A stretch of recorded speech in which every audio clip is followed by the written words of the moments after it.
Man, we back with another one, man. House of Underdog Talk. House of Underdog Pie, man. We jumping straight in. We ain't trying to see the water cold. Plus, it's hot outside, so we definitely jumping straight in. Man, we coming with some Golden State Warrior talk, specifically sort of kind of about Jonathan Kuminga. Funny situation. It ain't funny. It's that situation is just different, man. It's crazy, actually. From going from playing to when the playoffs start, not playing, to getting spot minutes here and there, to playing more when one of the star players get hurt, like Jimmy or Curry. So, and if you watch hoops, if you know hoops, you know Kuminga has the talent. You know what I mean? Has the tools to be what you need, has the motor, you know what I mean? You can put him on Ant, you can put him on Julius Randle, however you want to play it. He can match up with a lot of these good teams. So I just thought that was, different, you know what I mean? But then I realized,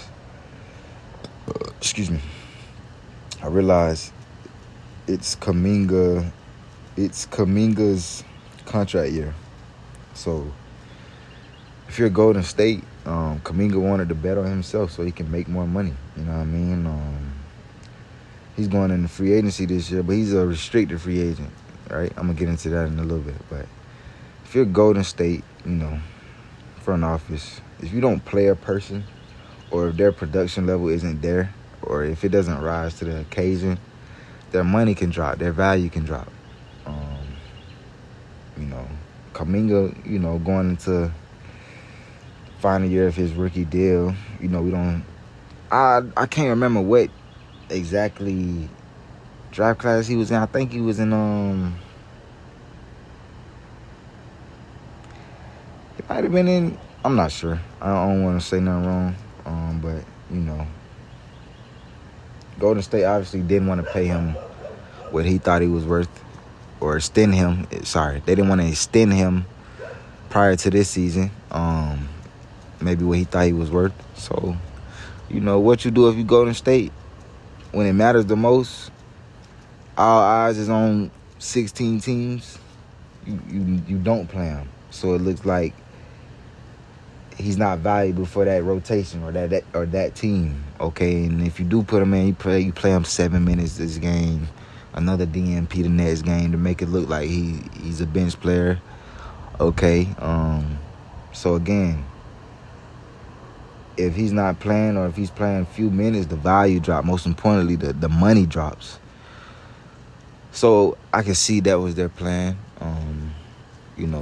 Drop his value as much as they could so that money can drop. Not entering, well, we're not even going to enter free agency yet. We're going to go to the second round of the playoffs. Actually, we're going to stay in the first round. Jimmy Butler missed the game. Kuminga started game 3, and they won that game. He didn't play a ton, but he was productive. You know what I mean? Fast forward to the second round, Curry plays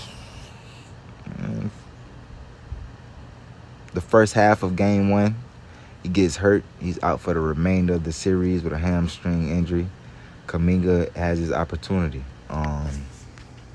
And in 5 games,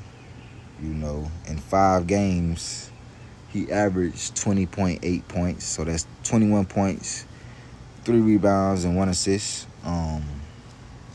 Yes, Kuminga, for his build, his motor, his style of play, he could get more rebounds. But he also guards ball. So he's guarding a lot of Anthony Edwards. So that's why the rebound numbers are low. You feel me? He can guard 1 through 4. It was rumors about he couldn't play alongside Jimmy. The second round showed he could. You know what I mean? He was their bright spot in this series in the second round, for sure. So he when you get the opportunity, that talent and the skill is going to show. It's going to be hard to overlook talent and skills and a high motor. You know what I mean? So I think he definitely increased his money back up that second round.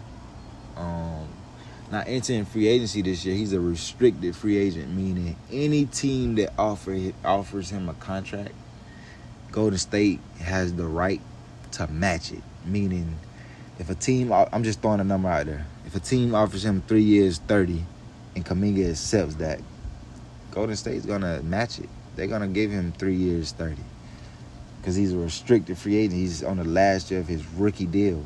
You know what I mean? So, whatever the case may be, you know what I mean? The way the salary cap is now in the NBA, a team isn't just gonna offer him a max. No, I don't think a team is gonna offer him a max contract. I don't think a team is gonna offer him 30 a year. You know what I mean? But anyway, however it goes, Golden State has the opportunity to match it. So it can be the perfect opportunity for Kuminga, man. And the money could be, let's just say $15 million a year for 3-4 years. And it's the perfect opportunity for Kuminga to play, be himself. And he really wants to sign that deal and accept it and go there. Golden State and say, nope, we're going to match that contract. You're a Golden State Warrior again. Do they do that? I can see them doing that. How would that be for the locker room, though? You know what I mean? I'm pretty sure Kuminga probably feels like he probably understands what they try to do as far as the business approach to his contract season. DNPs, knowing damn well he should be playing spot minutes here and there. So would that be a good thing to bring back in your locker room? Because, the bridge isn't burnt. Nah, it ain't burnt. But it's like, look what y'all did to me contract season. You feel me? So I do think it'll be a sign and trade type of situation, though, right? I can see him going. This is one trade scenario, and I'm only gonna give you one. I can see a sign and trade scenario, right? So let's just say Utah, whatever the case may be, offers him the deal, he accepts it. Golden State looks at it from a point of it isn't a bad contract, but obviously it isn't gonna work out here. You know what I mean? For whatever reason, I can see them doing a sign and trade for Lloyd marketing, bro. You know what I mean? Kuminga can be more Kuminga in Utah. Lloyd marketing will fit better in this Golden State system than Kuminga did. Obviously Kuminga and probably one or two more players or whatever the case may be. But that's a good sign and trade, for both teams. For Kuminga and for Golden State, you know what I mean? For sure. I think that's a legitimately, accurate sign and trade that I can see happening this offseason, bro. 7-foot sniper. It'd be interesting, bro. Utah can go even younger with Kuminga. You know what I mean? And just keep building with that young core. So, I don't know, man. This offseason gonna be a different. The offseason gonna be one of them ones. You know what I'm saying? There's gonna definitely be some teams that's buying in the market, man. That's trying to get their teams better. You know what I mean? But I think Golden State. Like I said, the bridge isn't burnt, but it's like, I'm pretty sure Kuminga wants to go somewhere where he's appreciated from the coaching staff to the front office. You know what I mean? Because the fans appreciate Kuminga in Golden State. I know the players respect Kuminga and appreciate him. So it's just, it ain't hard to see the business approach Golden State took this year for his contract season. We'll see, though, man. I think Kuminga will be a Utah Jazz this offseason. I think Lloyd Markin will be a Golden State Warrior. But we will see, bro. We will see. You know what I mean? But that's my outlook on the Kuminga situation this year, especially, when it mattered the most, this playoffs.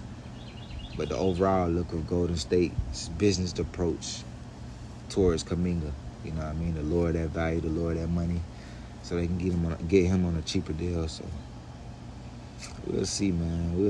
House of Underdog talk back with another one, man. Stay tuned.